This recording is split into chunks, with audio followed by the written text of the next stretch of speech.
I have two scripture lessons for you today. The first comes from the Old Testament, from the prophet I've already mentioned, Zechariah, from chapter 9, beginning with verse 9. Rejoice greatly, O daughter Zion. Shout aloud, O daughter Jerusalem. Lo, your king comes to you. Triumphant and victorious is he, humble and riding on a donkey, on a colt, the foal of a donkey. He will cut off the chariot from Ephraim and the war horse from Jerusalem, and the battle bow shall be cut off, and he shall command peace to the nations. His dominion shall be from sea to sea, and from the river to the ends of the earth. Now looking at John's Gospel in chapter 12. The next day, the great crowd that had come to the festival heard that Jesus was coming to Jerusalem. So they took branches of palm trees and went out to meet him, shouting, Hosanna! Blessed is the one who comes in the name of the Lord, the King of Israel. Jesus found a young donkey and sat on it, as it is written, Do not be afraid, daughter of Zion. Look, your king is coming, sitting on a donkey's colt. His disciples did not understand these things at first, but when Jesus was glorified, then they remembered that these things had been written of him and had been done to him. So the crowd that had been with him when he called Lazarus out of the tomb and raised him from the dead continued to testify. It was also because they heard that he had performed this sign that the crowd went to meet him. The Pharisees then said to one another, You see, you can do nothing. Look, the world has gone after him. Friends, these are the words of God for us, the people of God. Thanks be to God.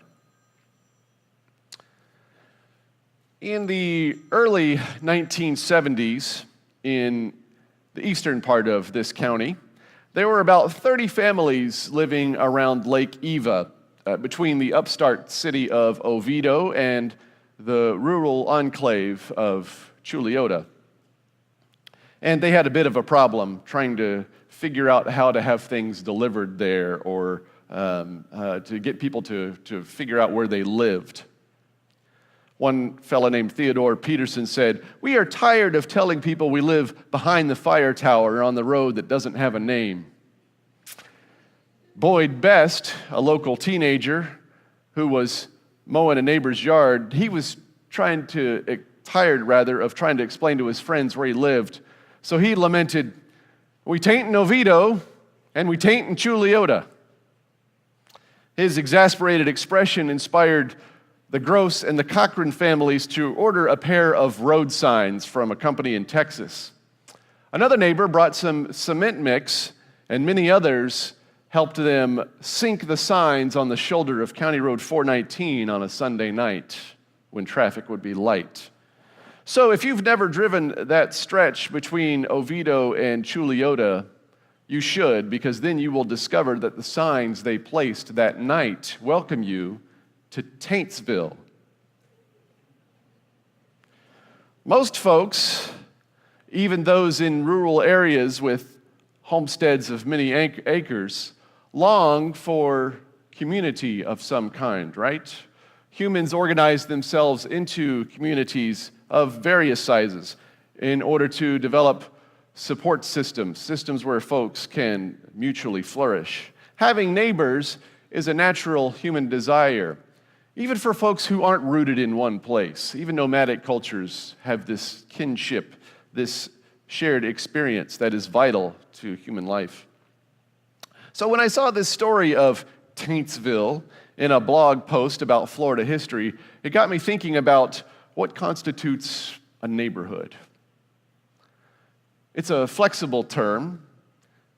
It can mean a single street, it can mean a subdivision, a farm community, a section of a town, or maybe even several city blocks in large urban areas. Now, what's strange as I thought about this is that I don't personally tend to use the term neighborhood when describing where I live. Do you use that term? Some of you do, I'm sure. I just usually say my street.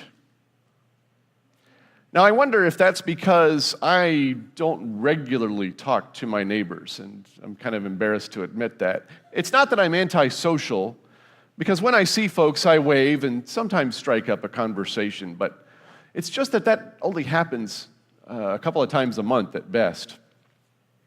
And since for me it's more practical and convenient to drive most of the places I go, that provides fewer opportunities to stop and chat. I think for much of America, for better or for worse, especially after World War II, we were designed to be a car-driving society. In this culture, we compete for space on the major highways. We build new ones like the expressway that's going to replace State Road 46. We do these things as we commute to work or school to make it more convenient to do so, and to make it more convenient to build homes farther away from the city center. So I drive to a grocery store that I could easily walk to for the sake of time. I even drive to a gym so that I can walk or exercise in air-conditioned comfort. This makes no sense. Another consequence of this car-centered culture is that we have afforded ourselves the opportunity to segregate our neighborhoods by race and by class. Now, this sort of self-selection certainly occurred before we relied on cars, but if you'll forgive the pun, I think car culture has accelerated that trend over the last few decades. And as a result, we have this ability to plat our subdivisions, to plan them, to build walls around them, and if they're fancy enough, to install security measures like gates and guard stations. And one natural outgrowth of this deliberate neighborhood planning is the idea of establishing community standards to preserve property value, an idea that led to the formation of homeowners or neighborhood associations. Anybody here belong to a neighborhood association? I think probably a few of you do. A quick Google search of that term led me to the City of Tallahassee's Guide to Neighborhood Associations, which has some helpful advice on what it means to be a good neighbor that I would love to share with you. According to the City of Tallahassee, being a good neighbor means people talking in their front yards, children playing on the sidewalk, people mowing lawns like that fella in Taintsville. People are what make a neighborhood a living community rather than just a group of buildings. A good neighbor is someone who is interested in the whole neighborhood. Their interest does not stop at the property line. They work with others to improve the neighborhood. A good neighbor is someone who does not bother or disturb other neighbors by misusing or neglecting their property. They do not let their home become the neighborhood eyesore by littering their yard space with old vehicles or other hard-to-store items. They make an effort to improve the neighborhood by improving their own property. A good neighbor is someone who respects the property of others. They do not park their car on others' lawns or in a way that blocks someone from backing out of their own driveway. They are aware of the rights of others, and they maintain a good neighborhood by not being a nuisance. Being a good neighbor helps make your neighborhood a better place to live. Neighborhoods with an active social life can make your home more desirable on the housing market, after all. So that same guide also lists some benefits from these practices, including the comfort of knowing what is happening in your neighborhood, the security of knowing you can rely on other people for help and vice versa, personal pleasure that comes around people that you are friends with, and the identity that comes from being part of a group rather than just another resident. On our street, we do not have a neighborhood association. We have about 34 houses on our street. I went to Google Maps and I counted, because I'm a nerd. For the most part, we get along without it. But I think about the idea from time to time, noting that there are pros and cons to having a neighborhood association. Pro, I can paint my house electric lime and hot pink if I want to. Ellen is shaking her head. No, you cannot. Con, so can my neighbor. My neighbor just painted his house, and thank goodness it wasn't electric lime or hot pink. Pro, no association fees. Con, if you saw the sign to the entrance of our street, how it fades and crumbles in the Florida sun, you'd say, what kind of neighborhood is this? Pro, no power-hungry neighbors lording it over you. Con, there's one neighbor's yard I can't see because of the RV and the boat that's parked in it most of the time. Yeah, that does happen on my street occasionally until another neighbor calls code enforcement. And for the record, that neighbor is not me. This calls to mind the case of Alan Davis, a fella in Altamont Springs known as the Junk Man, whose yard has been a junk pile for the better part of the last 25 years. Some of you maybe are unfortunately neighbors of this fella. He's popped up consistently in the news like a weed springing overnight as he goes from court appearances battling unpaid code violations to prison and back home, where the junk just miraculously accumulates like mushrooms overnight. Needless to say, he is not a very good neighbor. But I'll bet he is a big fan of the phrase, a man's home is his castle. This is a sentiment that can be traced through English common law of the 17th century, all the way back to Roman times, to the orator Cicero, who said, "What is more sacred? What is more strongly guarded by every holy feeling than a man's own home?" Seems to be sort of a primal urge at play here, as we feel like we should be able not only to defend our homes and properties, but also to decorate them. But related to the defense aspect of this saying, there is something called the castle doctrine, a legal concept that says you can use deadly force in your home if you feel sufficiently threatened by an intruder. And we've even extended as a society this idea outside the walls of our homes into the communities, so that when the castle doctrine wasn't sufficient, we decided that stand your ground laws should extend our immunity into the world. We find ourselves in this tense place between being the king or the queen of your castle and being a good neighbor, between individual autonomy and collective order. But what are we to do when the collective order is in need of change? Sometimes, after all, order is attained through coercion rather than cooperation, and that calls us to challenge, to resist, to offer a better way. For Rome, empire was their destiny, ordained by the gods. But those living in subjugation to the empire could see that a better way was possible. Jesus was one of those subjects. He too saw a better way. And excited about his vision of a better way that he laid out in 3 years of ministry, 2 different crowds went to see him as he entered Jerusalem. One crowd had seen him raise Lazarus from the dead, and one heard about it when they gathered for this festival of Passover. They came together, and they greeted him with palms as he entered Jerusalem. And they shouted, "Hosanna," meaning, "Save us, please." And they shouted, "Blessed is the one who comes in the name of the Lord," a tribute that had once been a general sort of tribute to anyone coming into the city for Passover, but over time had developed a very distinct understanding as the greeting used exclusively for the Messiah of God.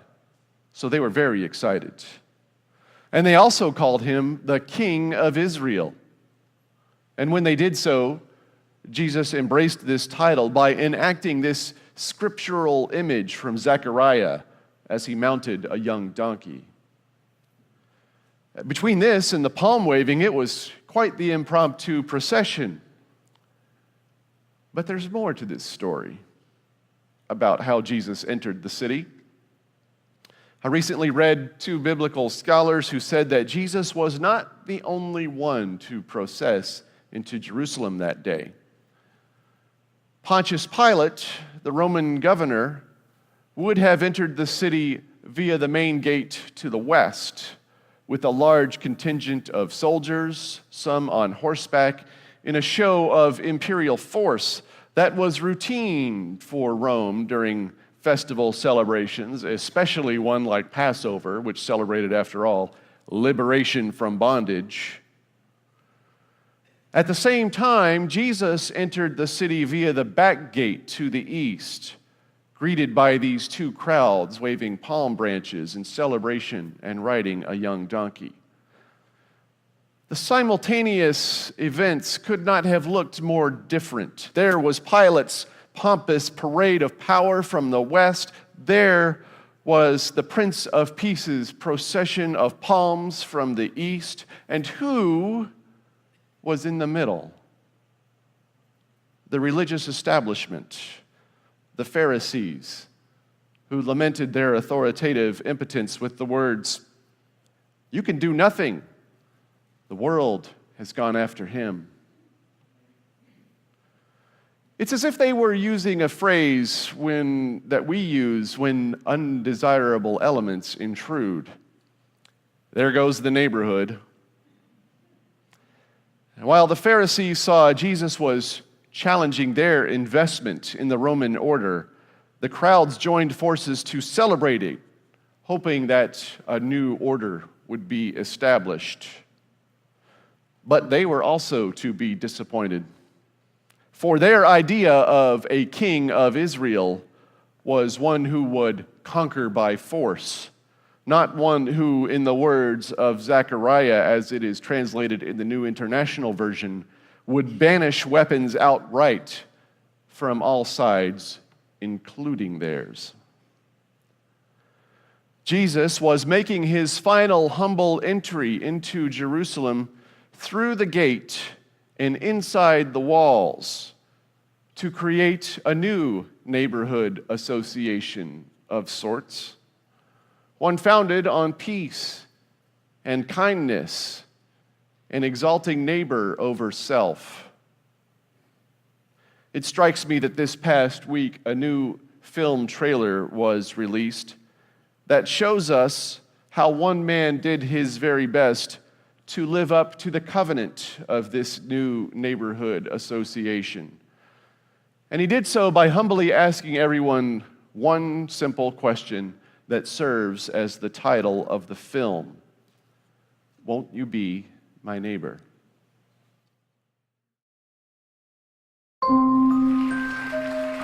A television program for children made its unauspicious debut on station WQED in Pittsburgh. Its host, Fred Rogers. Mr. Rogers? Yes. I want to tell you something. What would you like to tell me? I like you. I like you, my dear. Thank you very much for telling me that.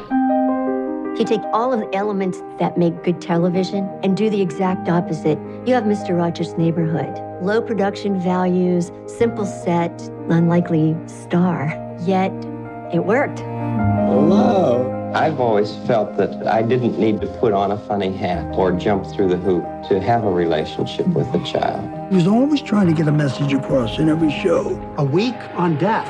What does assassination mean?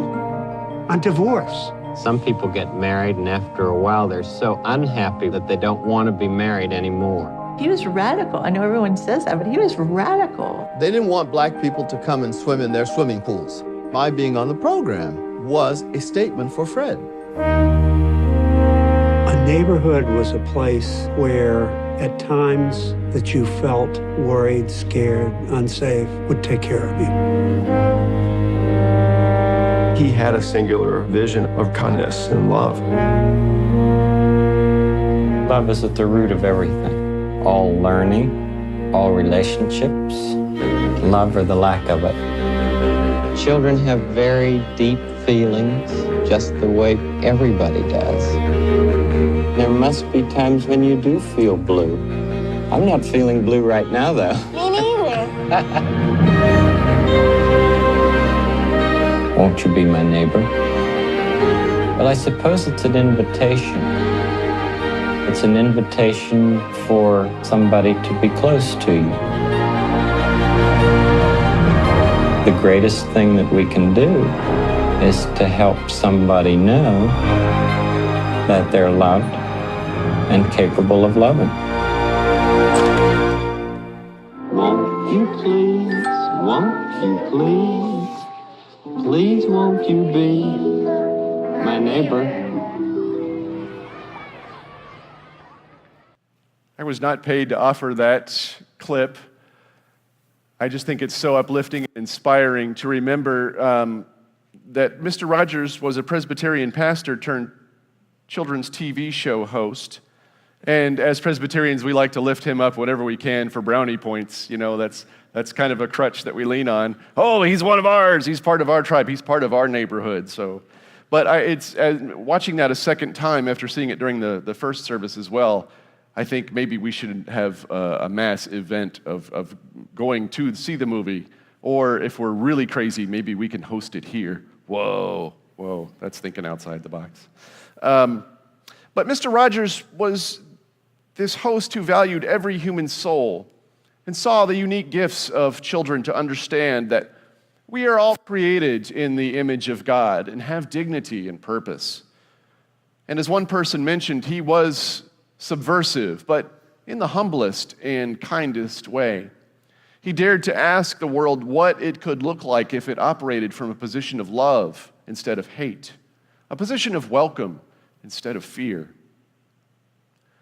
As Jesus rides the humblest of steeds from the back gate into Jerusalem, we hear these crowds glorify his arrival with, "There goes the King." As Jesus rides the humblest of steeds, we hear the Pharisees despair that arrival with, "There goes the neighborhood."